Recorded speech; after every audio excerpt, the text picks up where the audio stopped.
dan sepi. Begitu lelah, hati terasa sakit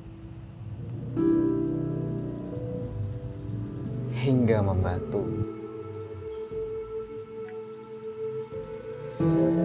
Jari terasa kebas, lutut pun menggigil.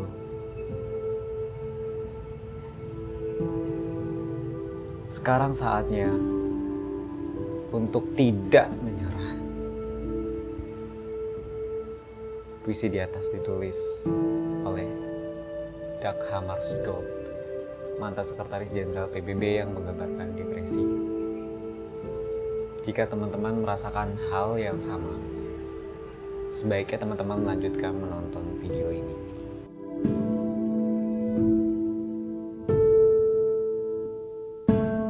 Stres atau tekanan batin adalah hal yang awal terjadi sebelum depresi hadir. Mereka yang terkena depresi akan merasakan kehilangan semangat hidup. Mereka gagal memperhatikan kebutuhan sehari-harinya. Mereka duduk di kamar selama berjam-jam dalam keheningan. Mereka abaikan orang-orang di sekitar mereka. Mereka merasa bahwa gak ada keberhasilan yang pernah ia raih dalam hidupnya.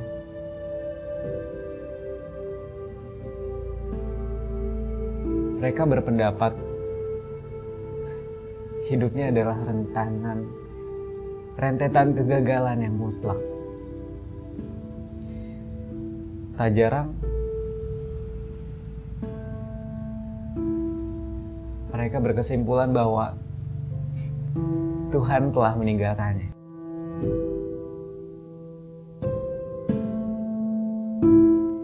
Teman-teman harus sadari bahwa depresi datang kepada siapapun. Presiden, penulis, pelukis, ilmuwan, pemikir dan punjangga sekalipun. Mereka yang sudah berada di puncak karirnya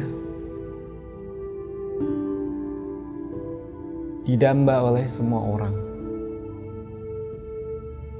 Kenyataannya pernah merasa bahwa dirinya adalah serangkaian kegagalan.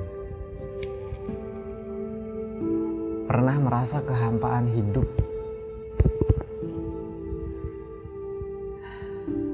Teman-teman, depresi dibedakan menjadi dua jenis. Pertama, depresi reaktif yang ditimbulkan oleh faktor eksternal.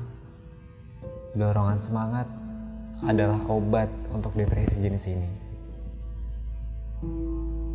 Kedua, depresi endogenus yang muncul dari dalam pikiran kita. Mereka yang telah terkena depresi ini hanya bisa disembuhkan oleh para psikolog, dan tentunya video singkat ini tidak mampu menyembuhkan. Depresi dapat terjadi akibat beberapa hal. Coba teman-teman cermati apa yang menjadi alasan teman-teman merasa depresi. Pertama, kemarahan yang ditekan. Lalu, usaha mengubur rasa sakit. Ketiga, merasa terancam. Keempat, depresi skizoid yang membuat penderita merasa kesepian. Dan yang kelima, depresi skizofrenia atau endogenus yang membuat penderita kehilangan kesadaran akan realitas.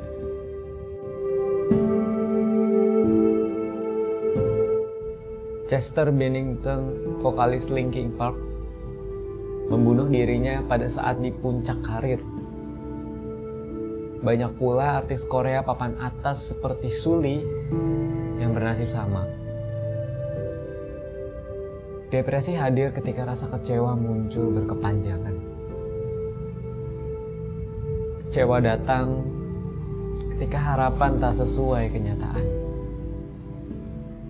Mungkin ada yang berkata, bukannya kita harus punya cita-cita setinggi langit supaya ketika kita jatuh di antara bintang-bintang. Tentu, jika kita ingin berharap, boleh berharap tinggi, tapi harus lihat posisi kita.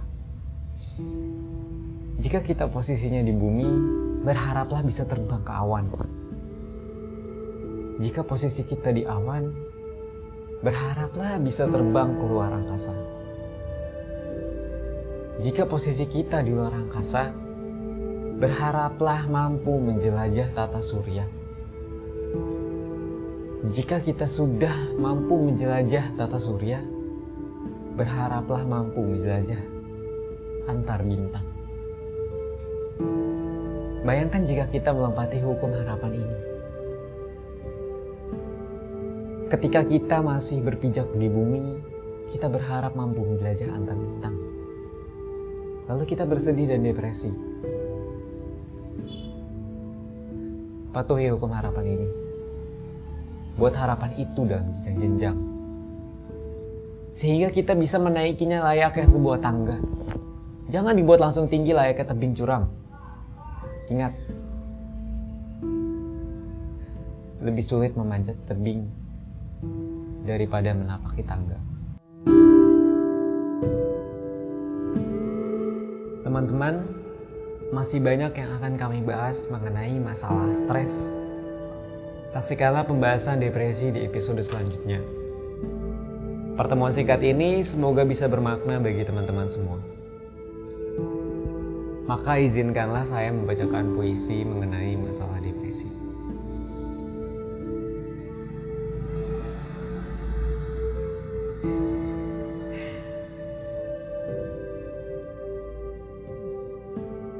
Terduduk diam. Isak tangis yang kau tahan.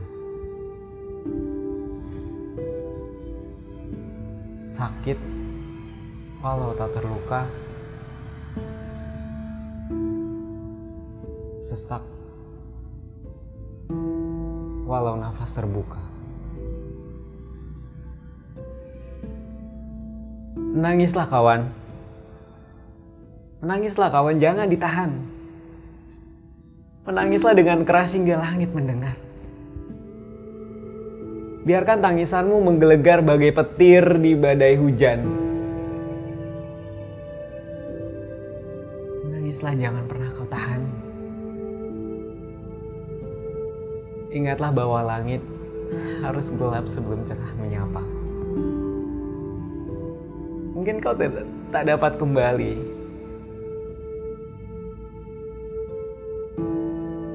Tapi kau masih bisa berubah masa depan. Maka beruntunglah. Beruntunglah. Bersyukurlah.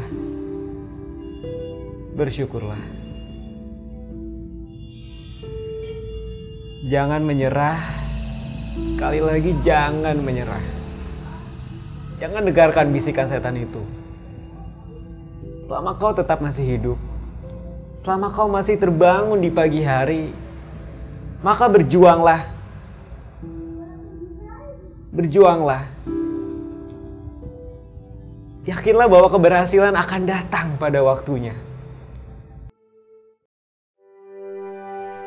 Terima kasih sudah menonton dan mendengarkan program Generasi Z. Bagi kalian yang suka dengan program Generasi Z, silakan like, komen, dan subscribe di channel YouTube Reaksi Indonesia. Serta juga kalian bisa men-follow Generasi Z di Spotify. Oke, see you next time everyone. Stay healthy and bye-bye.